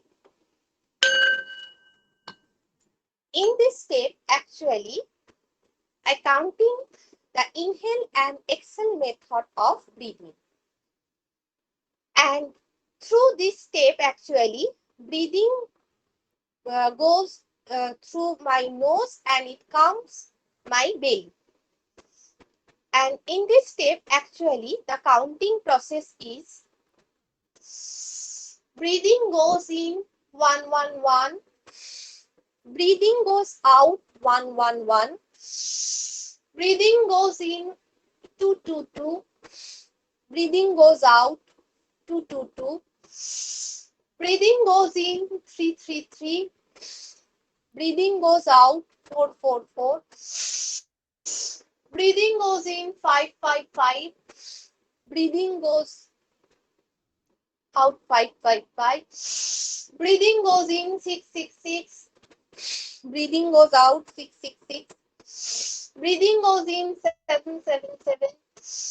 Breathing goes out 7, 7, 7. Breathing goes in 8, 8, 8.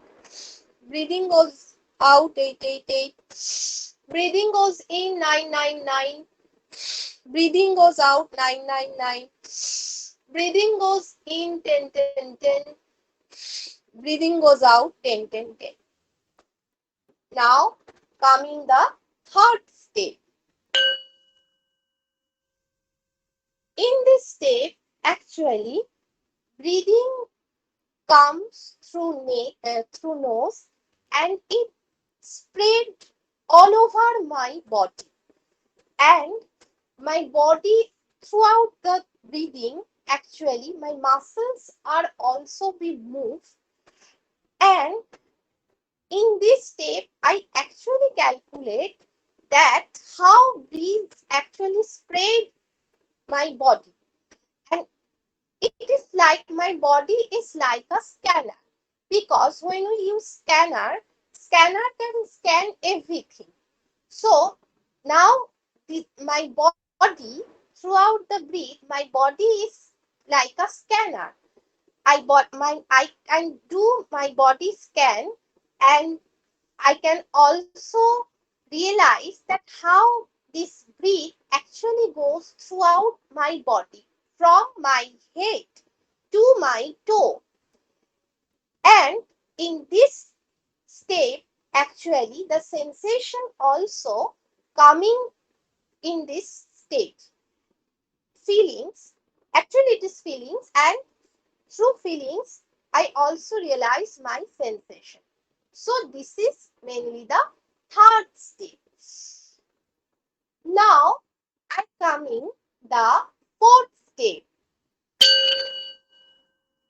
In this step, actually, the sensation which I observe in the third step, I also realize that these sensations are actually impermanent, and everything which is calm throughout the meditation practice of breathing, actually breathing is present, and all other the parts which are come in and out throughout my breathing, it's impermanent. World is impermanent.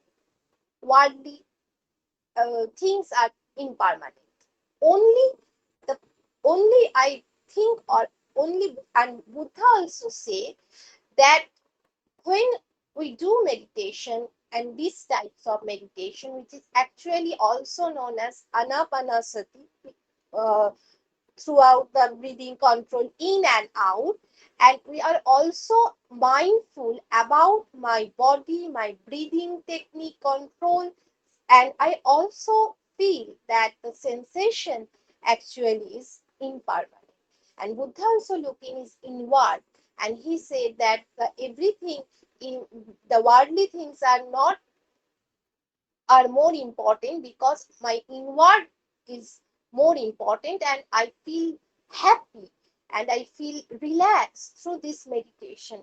Before I starting my meditation, my mind is disturbed, but after the steps are grown, my mind is calm, my mind is quiet, and my face is also happier.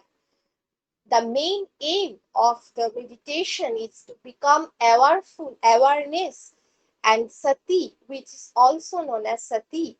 So in this meditation, the realization or the aim is also done by this process. So this is the fourth step. Now coming the last step, which is the fifth step. In this state, actually, the sensation which is coming, these are impermanent. In fourth step, I already said.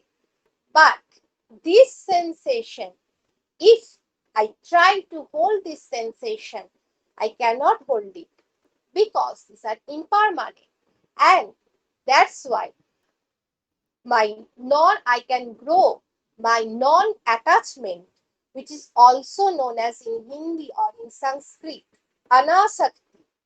And through the anasakti, we can go the road of Vairagya. And this is the road also of Buddhahood. So the worldly attachment that become more, these worldly things are not anything, because we come inward and we looking our inward. That is our aim, and that is also to aware our consciousness, to aware our breathing. This is actually the main aim. And the anasakti and the Buddhahood is also practiced by the last step, and which is the main aim also in our life, to become a Buddha.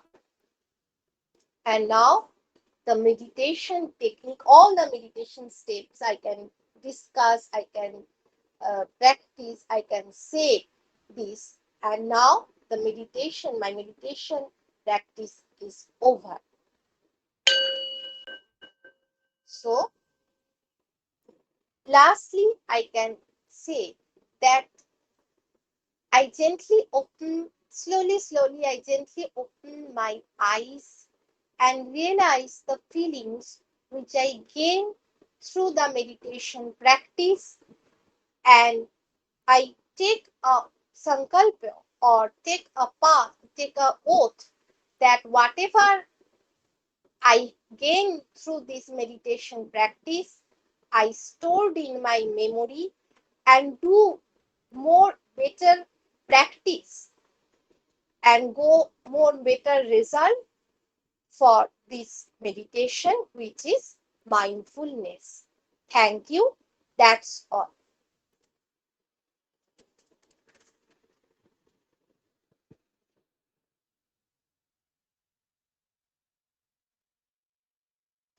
I conclude my meditation.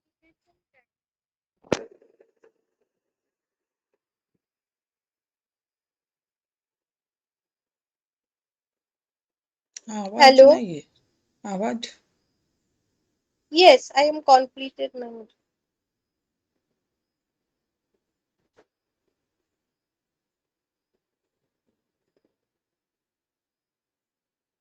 मेरा group, अच्छा okay, मेरा group तो D group है। तो D group में और भी participant अगर कोई भी है जैसे रोहित जी और मोनू कुमार जी, वो अगर अपना प्रेजेंटेशन देना चाहे तो दे सकते हैं।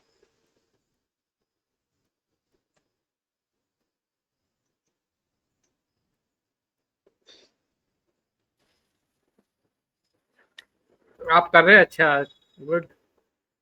मैं हूँ साथ में। Good please evening, continue. sir. Good evening.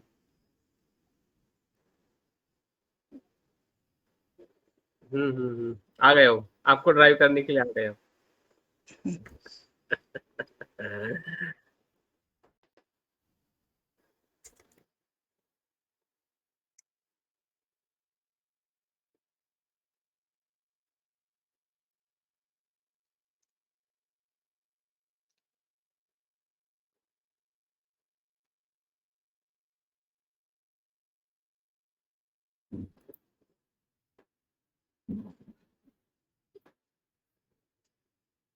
Hello. Hello, आवाज आ रही है मेरी? Okay, thank you so much. मैं मैं प्रेजेंटेशन अपना, ये पहले मैं ध्यान कर रहा हूँ क्योंकि मेरे को बहुत टाइम लग जाएगा फिर मैं अगर प्रेजेंटेशन दूंगा, फिर उसके बाद में जो मेरा थ्योरेटिकल जो मैंने रिटर्न में जो दिया है वो, और उसके बाद में मैं तब भावना लूंगा तो उसमें बहुत ज्यादा टाइम चले जाएगा मेरे को लग रहा है। तो मैं पहले ध्यान करा दूं क्या? हाँ रोहित, प्रेजेंटेशन को ब्रीफ करना है क्योंकि ऑलरेडी सभी ने अपना प्रेजेंटेशन सबमिट किया है। तो उसका जो इसेंस जो है, इसेंस पार्ट को ही आपको इसमें प्रेजेंट करना है। तो पूरा का पूरा जो आपने लिखा है एज इट इज आपको प्रेजेंट करने की जरूरत नहीं है। तो देखिए उसमें से जो हाइलाइट्स है जो आपके पूरे प्रेजेंटेशन में या आपके असाइनमेंट्स में, जी जी तो जी। हाइलाइट्स को ही आपको हाइलाइट्स करना है। और आपका इंपॉर्टेंट टास्क है मेडिटेशन, ठीक है?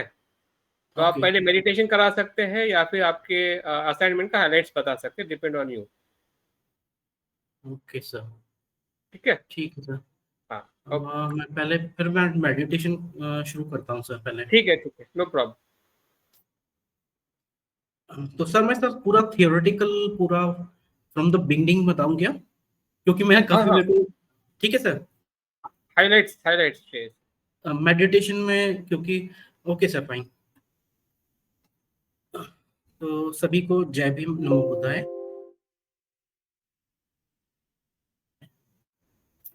आज जिस टॉपिक पे मेरे को जिस मेडिटेशन के लिए मेरे को बताया गया है तो वो है मेत्ता भावना, जिसको हम लविंग काइंडनेस से जानते हैं।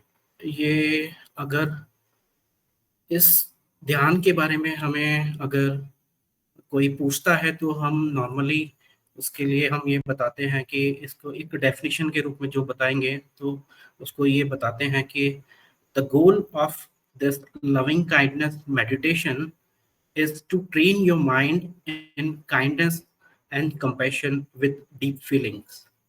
तो इसका मतलब शायद आप लोग थोड़ा थोड़ा समझ में आया होगा, आप लोग जानते ही हैं जैसे।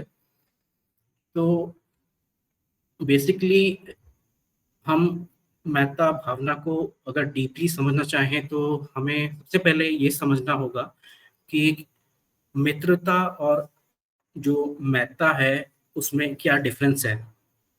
तो अगर हम मित्रता में अगर हम समझें तो मित्रता में हम लोग जनरली देखते हैं कि वहाँ पे हमारा स्वार्थ होता है। मित्रता में हमारी अगर किसी से मित्रता है तो हमारी बहुत सारी एस्पिरेशंस और एक्सपेक्टेशंस रहती हैं अपने दोस्तों से, अपने पड़ोसियों से, या फिर कोई भी आपके कॉलेज के कोलीग्स हैं या फिर कॉलेज के ऑफिस के कोलीग्स हैं या फिर कॉलेज के फ्रेंड्स हैं।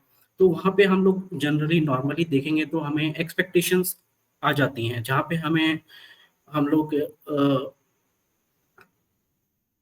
ऐसा देखने को मिलता है। लेकिन अगर हम मेत्ता भावना में जाएंगे तो वहाँ पे किसी तरह की कोई एक्सपेक्टेशंस और एस्पिरेशंस नहीं होती हैं, और वहाँ पे हम लोग किसी भी तरह का कोई द्वेष निर्माण नहीं होने देते मेत्ता भावना में।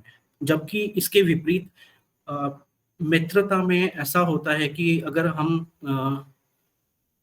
कभी किसी ऐसी सिचुएशन में हम लोग आते हैं कि कभी हमने अपने फ्रेंड की हेल्प करी है, अपने पड़ोसी की, तो कभी ऐसी सिचुएशन हम फंस जाते हैं कि हम उसको फेस ठीक से नहीं कर पा रहे, तो हम लोग एक्सपेक्ट करते हैं कि हमारा फ्रेंड या फिर हमारे नेबर्स, हमारे कोलीग्स वहाँ पे आए और उनको उस सिचुएशन से निकालें। लेकिन इन एनी कंडीशन अगर कहीं वो लोग नहीं आ पाते हैं, तो हमारे मन में एक शंका का बीज जो डेवलप होता है, और वो एक्चुअल में वो बहुत गलत हो जाता है, और वो एक द्वेष निर्माण कर लेता है। और वहाँ पे आप ये समझ सकते हैं कि वो मैता में ऐसा बिल्कुल नहीं पाया जाता। और एक चीज और बताई जाती है कि जो मैता होती है, वहाँ पे कर्ता और जो कर्म होता है, उनके बीच का जो भाव होता है वो नहीं होता, जिसे हम ऐसा भी बोल सकते हैं कि ego will completely disappear after deep practising of loving kindness meditation. तो इसके बाद में सेकंड पॉइंट हमारे सामने ये आता है कि भावना से हम क्या समझेंगे। तो भावना से आप लोग सभी जानते हैं कि हम लोग फीलिंग्स को ही भावना कहते हैं, लेकिन यहाँ पे जो मैता भावना, जो मेडिटेशन है, उसमें हमें भावनाओं को किस रूप में देखना है, तो वो इसमें भगवान बुद्ध ने बताया है कि वो जो फीलिंग्स होंगी वो आपकी कंपैशनफुल होंगी और काइंडनेसफुल होंगी। तो उस चीज को जब ये हम अच्छे से समझते हैं, मतलब जैसे, तो इसी के अगर हम मैता भावना की थोड़ा आगे जाएंगे, तो हमको ये समझ में आएगा कि मैता भावना कहाँ कहाँ पे नहीं हो सकती। तो उसमें ये बताया जाता है कि जहाँ जहाँ पे राजनीति होती है, पॉलिटिक्स, वहाँ पे मैता नहीं होती। जहाँ पे राष्ट्रीयता का सवाल आता है, नेशनलिज्म का, वहाँ पे भी मैत्री भावना नहीं पाई जाती है। जहाँ पे आपके गुट बन जाते हैं, मतलब 4-5 पीपल और मोर देन दैट, तो वहाँ पे भी मैत्री भावना नहीं, मैता भावना नहीं होती है। और जहाँ पे अटैचमेंट होता है हमारा, जैसे फैमिलीज में आपके फ्रेंड्स के साथ, तो वहाँ पे भी मैता भावना नहीं होती है। तो एक बार एक छोटी सी एक इंसिडेंट है। तो भगवान बुद्ध श्रावस्ती में जो अनाथ पिंडक थे उनके साथ विहार कर रहे थे। तो वहाँ पे भगवान बुद्ध भिक्षुओं को आमंत्रित करते हैं और वो बोलते हैं कि भिक्षुओं, तो भिक्षु जो गण थे वो लोग बदंत कहके भगवान बुद्ध को प्रतिवचन करते हैं। और भगवान बुद्ध बोलते हैं, भिक्षुओं, यदि चित्त की विमुक्ति मैत्री भावना का सेवन किया जाए, तो भावना की जाए, बढ़ाया जाए, अभ्यास किया जाए, परिचय किया जाए, अनुष्ठान किया जाए तथा सम्यक प्रकार से समृद्ध किया जाए, तो 11 शुभ परिणाम होते हैं। यहाँ पे भगवान बुद्ध का शुभ परिणाम से मतलब है कि वहाँ पे लाभ होते हैं, मतलब बेनिफिट्स होते हैं उस चीज के। तो वो बेनिफिट्स मैता भावना के भगवान बुद्ध ने बताए हैं कि वो जो भी इस चीज को करता है अच्छे से, तो उनको वो है सुखपूर्वक सोता है, सुखपूर्वक उठता है, वह बुरे सपने नहीं देखता, मनुष्यों का प्रिय होता है, अमनुष्यों का भी प्रिय होता है, देवता उसकी रक्षा करते हैं। यहाँ पे देवता का मतलब जो उच्च विचार वाले, उच्च मानसिकता वाले जो लोग होते हैं, ब्रॉड थिंकिंग वाले जो लोग होते हैं, उनके लिए कहा गया है।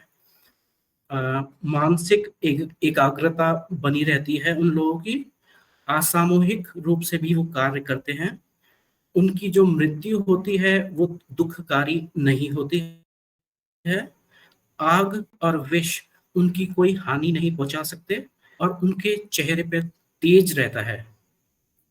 तो ऐसा कह के भगवान बुद्ध ने बोला कि जो लोग भी इस मेत्ता भावना को प्रैक्टिस करते हैं तो उन लोगों को ये सब चीजों का लाभ होता है। अब बहुत बार हम समझते हैं कि ये भावना किस तरीके से होती है, क्योंकि हम लोग जनरली देखते हैं कि भगवान बुद्ध सभी को बहन और भाई के रूप में हर किसी को समझते थे, और उनका पूरा जो उनका जो उनके साथ में जो उनके फॉलोअर्स थे वो सभी लोग एक दूसरे को बहन और भाई के रूप में, वो फीलिंग्स जो बहन और भाई की होती है वो उस चीज को, वो प्योर फीलिंग वही मेत्ता भावना में सबके लिए एक जैसी होती है एक्चुअल में। तो वो फीलिंग को लेके भगवान बुद्ध ने बताया है, शायद ऐसा कुछ है। तो यह चीज मतलब हमने ये जो मेडिटेशन है, ये हमने ये भी देखा है कि मेडिटेशन जो हमने विधायक शील जो है, तो उसमें पहला ही शील बताया है कि मैत्रीपूर्ण कर्म करके हम अपने शरीर को शुद्ध करते हैं। तो हम ये समझ सकते हैं कि ये शील जो ये मेडिटेशन है ये कितनी इम्पोर्टेंट है। और बुद्ध ने बताया है, भगवान ने बताया है कि ये जो मेत्ता भावना है ये आपको मन की गहराइयों से उसको अनुभव करना है और उसको जगाना है, आपकी फीलिंग्स को, कंपैशन काइंडनेस की फीलिंग्स को उसको जगा के फिर इसको आपको करना है। तो ये बात बताई है भगवान ने। तो अब मैं इस मेत्ता भावना के ध्यान के सराव से पहले आप लोगों को उसकी जो उसकी प्री कंडीशन और उसको मतलब जो उसकी क्या बोलते हैं उसको पूर्व तैयारी, उसको उसके लिए क्या क्या करना चाहिए तो उसको बताने जा रहा हूँ। तो सबसे पहले ये बताया गया कि pick the time that works best for you, मतलब कि आपको एक ऐसा टाइम चुनना है जो कि आपके लिए बेस्ट रहे। बहुत लोग मॉर्निंग का टाइम चूज करते हैं, बहुत लोग शाम का टाइम चूज करते हैं। तो ये आपके ऊपर है कि आपको क्या सही लगता है। लेकिन जनरली ऐसा बोलते हैं कि हम जब सुबह मॉर्निंग में उठते हैं तो वो हम लोग टायर्ड फ्री रहते हैं, तो इसलिए लोग जनरली फोकस करते हैं कि मॉर्निंग में किया जाए। तो इसका सेकंड पॉइंट ये है कि आप मेक श्योर रहें कि आप जब ये मेडिटेशन करने बैठे हैं तो आप टू टायर्ड ना हो, मतलब कि आप ऑफिस से आए और फिर आप मेडिटेशन करने के लिए बैठने की कोशिश करें तो आप कंसंट्रेट नहीं कर पाएंगे, आप फोकस नहीं कर पाएंगे कि आपको क्या करना है, क्योंकि आप थोड़ा बॉडी स्टिफनेस जो भी कुछ रहेगा तो आप थकान रहती है तो नहीं कर पाएंगे आप। तो ये दूसरी बात का ध्यान रखना है। तीसरी बात का ये ध्यान रखना है आपको कि आप जो भी कपड़े पहने वो थोड़ा सा ढीले हुए, कुर्ता पैजामा टाइप जो मतलब जो ढीले चीजें रहती हैं वो पहने। तो उससे क्या रहेगा कि आपको जब आप बैठेंगे ध्यान में तो आपका माइंड डिस्ट्रैक्ट नहीं होगा। तो ये थर्ड पॉइंट था।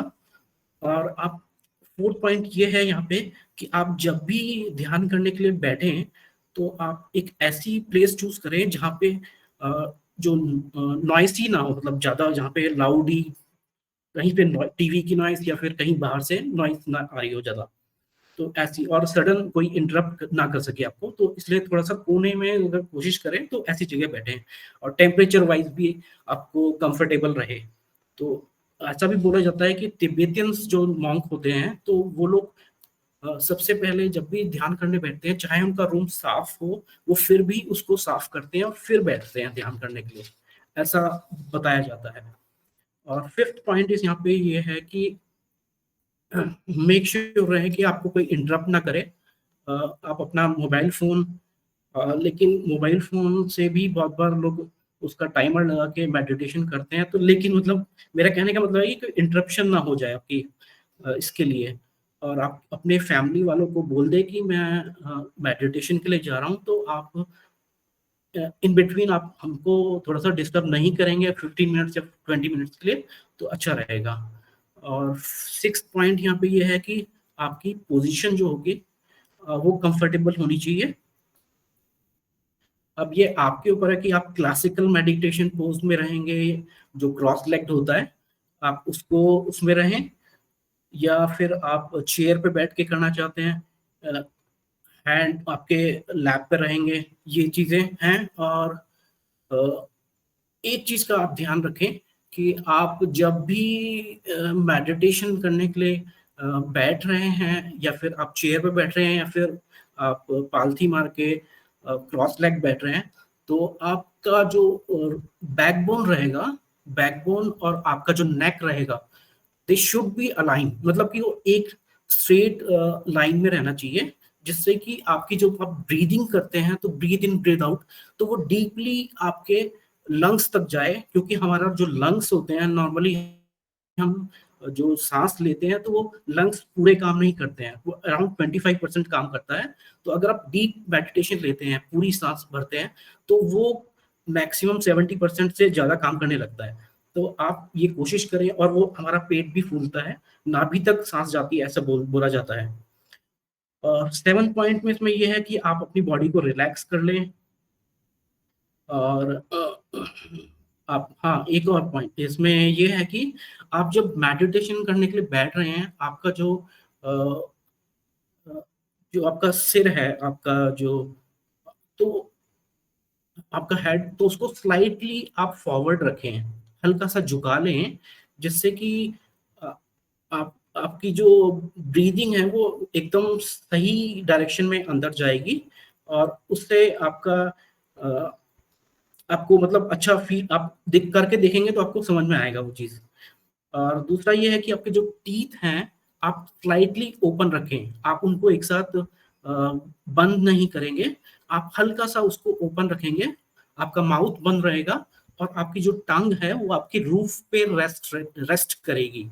इससे होगा ये कि आपका जो सलाइवा आता है आपके माउथ में, तो वो इन प्रोसेस उतना नहीं आएगा, उस सलाइवा आने में डिक्रीज हो जाएगा, और आपका ध्यान जो है वो आपकी सांसों पे फोकस्ड रहेगा। इसके बाद में 8 पॉइंट ये है कि आप अपने आप से संकल्प करें कि आप कितने टाइम के लिए बैठना चाहते हैं। एटलीस्ट 15 मिनट के लिए आप बैठें। और ये इसके कुछ पॉइंट्स थे।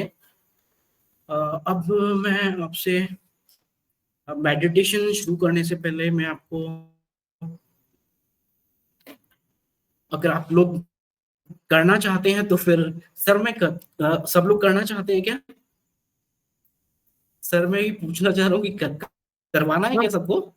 मिनट का मेडिटेशन लो रोहित, अच्छा बताया आपने, गुड। इसी का प्रैक्टिकल लो, ठीक है। मतलब मैं सोच रहा हूँ कि प्रैक्टिस कराऊं सर, मैं प्रैक्टिस कराऊं कि यहाँ पे किसी सब इन लोग सभी को? हाँ हाँ हाँ, प्रैक्टिस कराइए, हाँ, लीड करिए practice 5 minute. Okay fine, okay.